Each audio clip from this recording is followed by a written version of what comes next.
खजाने का रहस्य, मेरे घर के पीछे का डरावना सच। मैंने कभी नहीं सोचा था कि हमारे छोटे से घर के पीछे का बगीचा एक दिन मेरी जिंदगी का सबसे डरावना अनुभव बन जाएगा। यह घटना पिछले साल की है, जब गर्मियों की छुट्टियों में मैंने बगीचे की सफाई करने का फैसला किया। हमारा बगीचा काफी समय से उपेक्षित था। जंगली घास, सूखे पेड़ और पुराने टूटे सामान से भरा हुआ था। जैसे ही मैंने सफाई शुरू की, मुझे एक अजीब सी आवाज सुनाई दी। आवाज ऐसी थी जैसे कोई चीज जमीन के अंदर से खड़खड़ा रही हो। पहले मैंने इसे अनसुना किया, लेकिन वह आवाज बार बार आने लगी। खुदाई की शुरुआत। मैंने आवाज की दिशा में जाकर खुदाई शुरू कर दी। कुछ देर बाद मुझे जमीन में कुछ ठोस टकराने का एहसास हुआ। जब मैंने मिट्टी हटाई तो वहां एक पुराना लोहे का संदूक दिखा। संदूक पर जंग लगी हुई थी और उस पर अजीब सी निशानियां बनी थीं। ऐसा लग रहा था जैसे वह सैकड़ों साल पुराना हो। संदूक को देखकर मेरा दिल तेजी से धड़कने लगा। मेरे मन में सवालों का तूफान था। क्या इसमें खजाना हो सकता है, या यह कुछ और ही है? मैंने हिम्मत जुटाकर उसे खोला। संदूक के अंदर का खौफनाक रहस्य।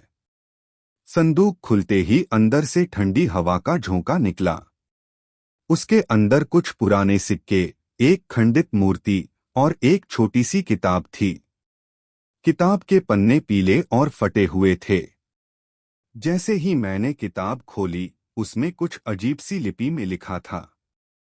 मैं उसे पढ़ नहीं सका, लेकिन किताब से एक भयावह सिहरन मेरे शरीर में दौड़ गई। उस रात अजीब चीजें होने लगीं।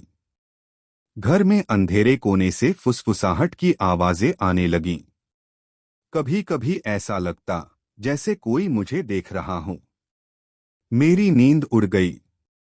डरावनी घटनाओं की शुरुआत।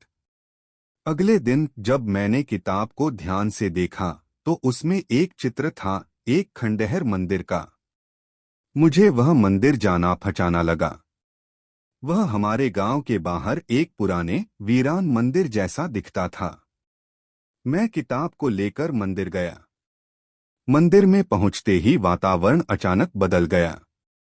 ठंडी हवा चलने लगी और मुझे ऐसा महसूस हुआ जैसे कोई मुझे बुला रहा हो। मैंने किताब को मंदिर के मुख्य स्थान पर रखा। जैसे ही किताब वहां रखी, जमीन कांपने लगी और मंदिर के फर्श पर एक दरार बन गई।